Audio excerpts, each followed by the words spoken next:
در قوم بنی اسرائیل سه نفر دوست با هم از صبح از خانه خارج شدن، رفتن صحرا و کوه. هوا طوفانی شد، پناه بردن به غاری. وقتی که در غار رفتن، کوه لرزش پیدا کرد یا رانشی در کوه ایجاد شد، صخره از بالا جدا شد، آمد در غار رو مسدود کرد. رفتن 3 نفری با 6 تا دست، هر قدرتی که داشتن خواستن صخره رو کنار بزنن، صخره اصلا پرس شده بود دم در.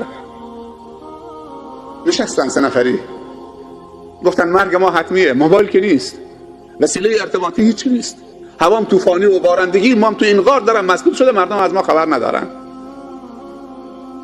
مرگ ما حتمیه.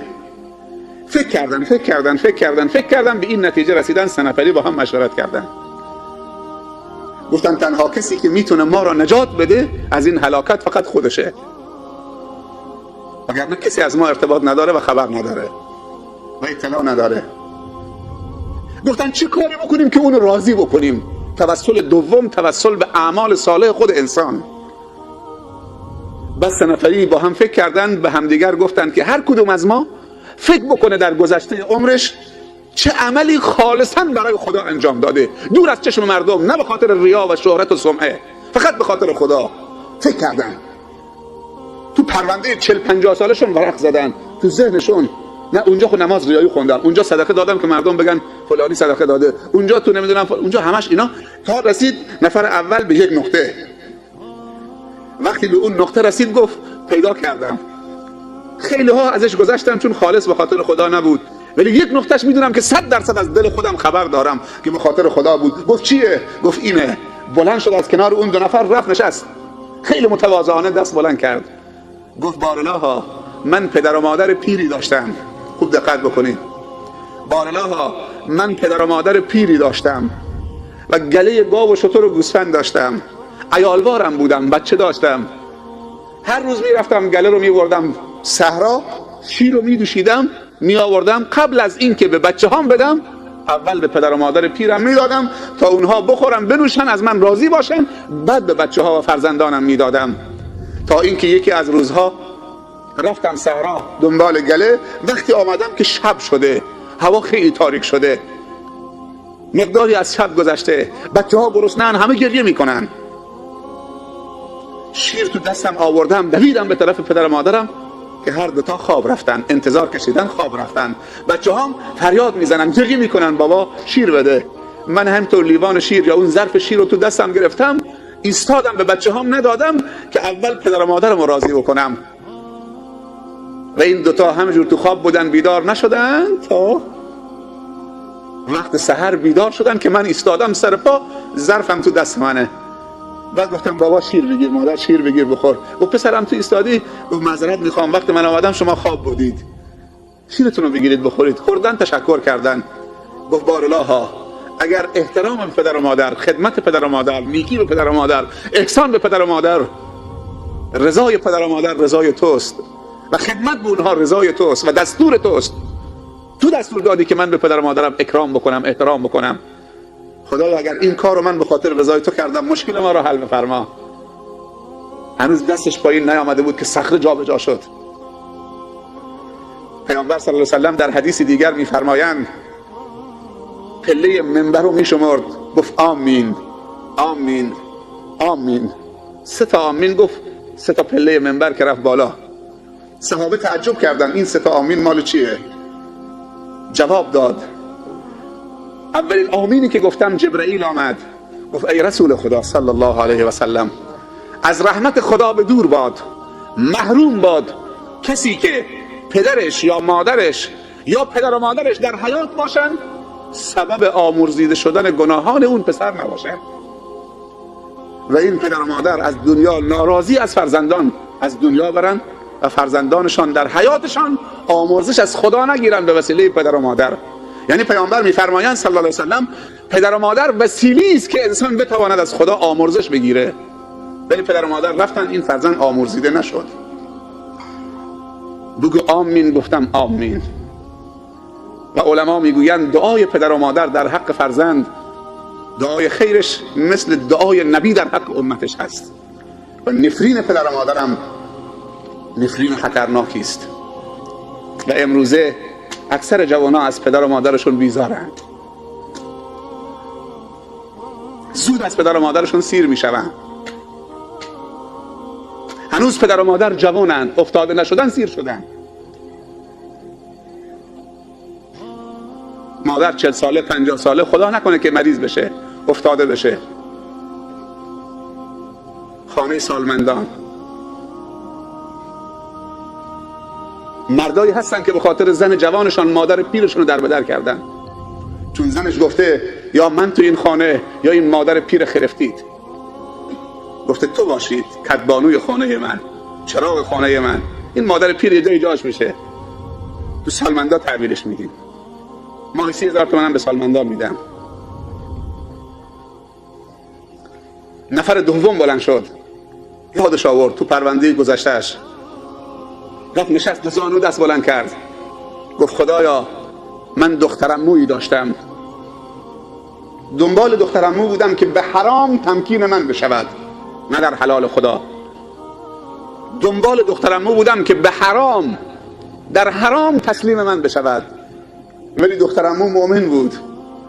هر بار که طرفش میرفتم منو تذکر میداد و نصیحت میکرد، تا اینکه قحطی افتاد در منطقه. من پسرعمو وضع مالی و اقتصادیم خیلی خوب بود. یک روز، دو روز، یک ماه، 2 ماه قحطی همه جا رو در بر گرفت.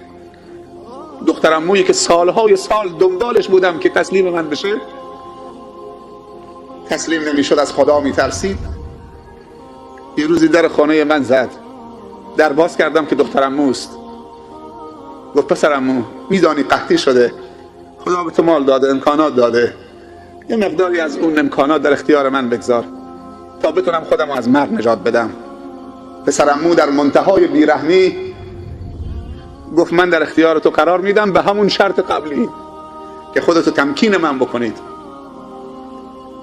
دخترعمو سرش انداخت پایین، رفت خجالت کشید، دوباره برگشت، نیاز داره. دوباره رفت و برگشت، دوباره رفت و برگشت. هر بار که برمیگرده پسرعمو همون شرط رو مطرح میکنه. انسان نمیدونم بعضی موقع هوس حرام میکنه، در صورتی که همین دخترعمو راضی بود که زن حلالش بشه. تو هم پول داری، عقدش کن، زن حلالت باشه.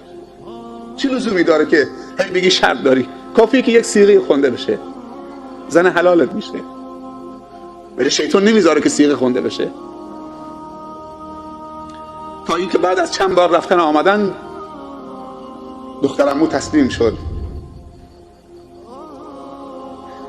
مسئله به جای پیش رفت که به جای باریک رسید، جای خطرناک و حساس.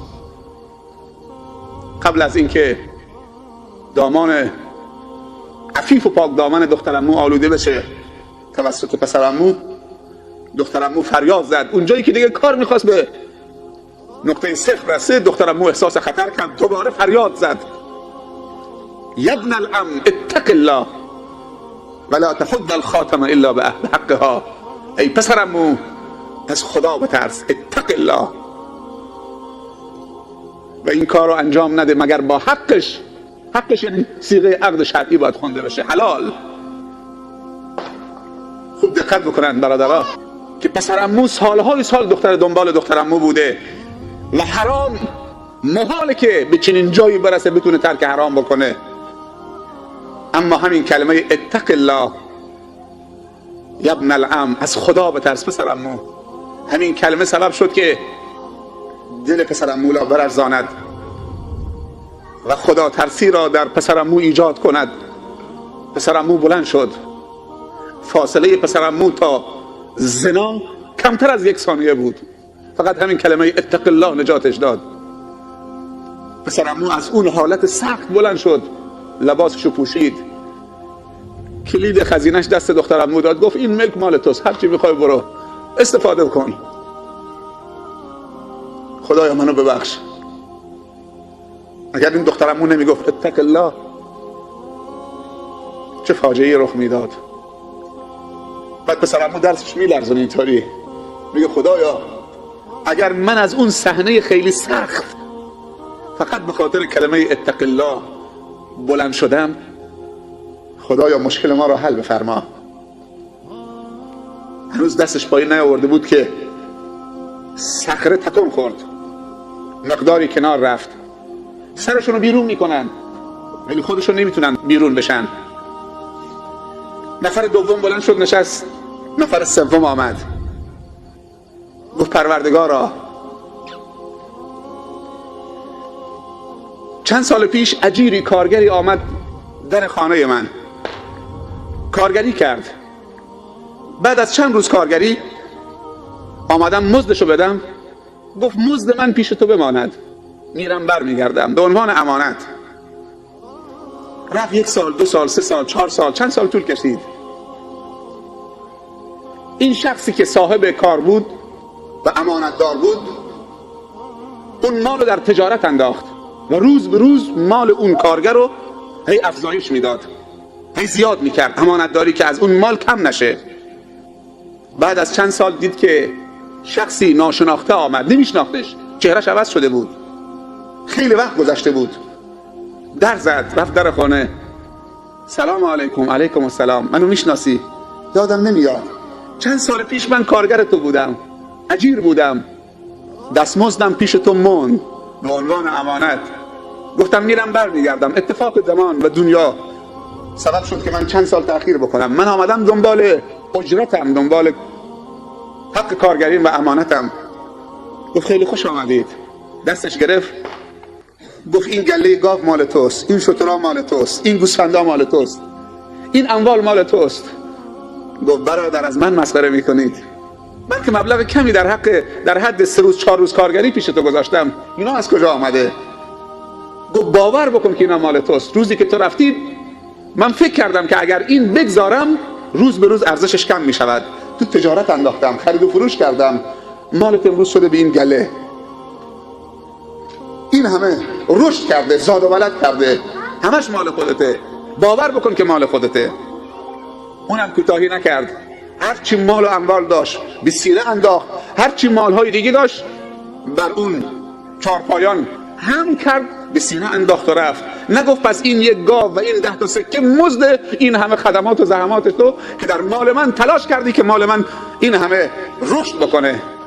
اون طرف هم ناراحت نشد، گفت خدایا اگر من اون روز که امانت داری کردم فقط به خاطر که تو گفتی خدا بندگانی رو دوست داره که امانت دارن و در امانت خیانت نمی کنن و امانت رو نگهداری می کنن و بعد به صاحبانش پس می دهن و مزدش رو از من می طلبن. خدایا اگر اون عمل رو به خاطر رضای تو انجام دادم مشکل ما رو حل بفرما. سومی که دعا کرد صخره رفت کنار، هر سه تا آمدن بیرون، دوباره یک دعایی به عنوان تشکر از خدا کردند که خداوند به برکت توفیقی که در گذشته برای عمل صالح خالصانه بهشون عطا فرموده بود از خدا تشکر کردند. این نوع دوم توسل به عمل صالح خود انسان.